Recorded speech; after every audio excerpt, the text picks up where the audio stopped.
I'm going to talk to you about course MB2203 Financial Management.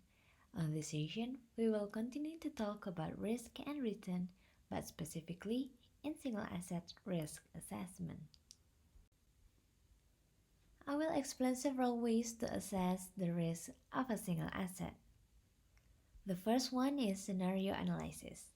This is an approach for assessing risk that uses several possible alternatives outcomes or scenarios to obtain a sense of the variability among returns.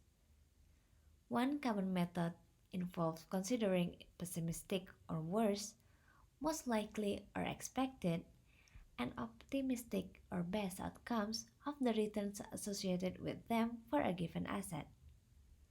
On scenario analysis, range measurement is also needed. It is a measure of an asset's risk, which is found by subtracting the return associated with a pessimistic or worse outcome from the return associated with a pessimistic or best outcome. For example, your company wants to choose the better of two investments from asset A and B. Each requires an initial outlay of $20,000. And each has a most likely annual rate of return of 20%. Management has estimated the returns associated with each investment. Asset A appears to be less risky than asset B. The risk-averse decision maker will prefer asset A over asset B because A offers the same most likely return with a lower range or risk.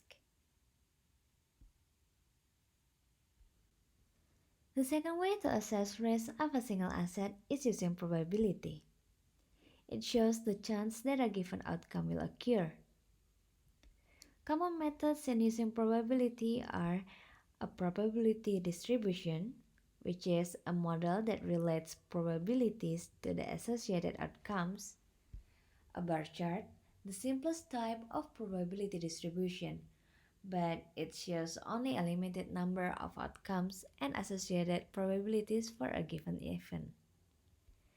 And a continuous probability distribution, which is a probability distribution showing all the possible outcomes and associated probabilities for a given event.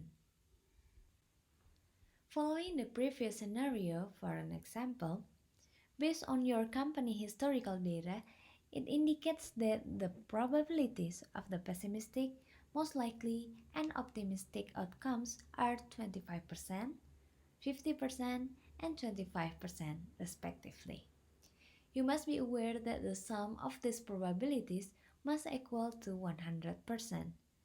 They must be based on all the alternatives considered. If we put said data in a bar chart, it would look like this one. Most investments have more than 2 or 3 possible outcomes. In fact, the number of possible outcomes in practice is mostly infinite. Knowing all the possible outcomes and its probabilities, you can establish a continuous probability distribution. This following figure presents continuous probability distribution for assets C and D. Note that although the two assets have the same average return in 15%, the distribution of returns of asset D has much greater dispersion than the distribution of asset C. Apparently, asset D is riskier than asset C. That's all from this session. I hope you can learn a lot and find something useful for you from this course. I will see you soon for the next part. Bye!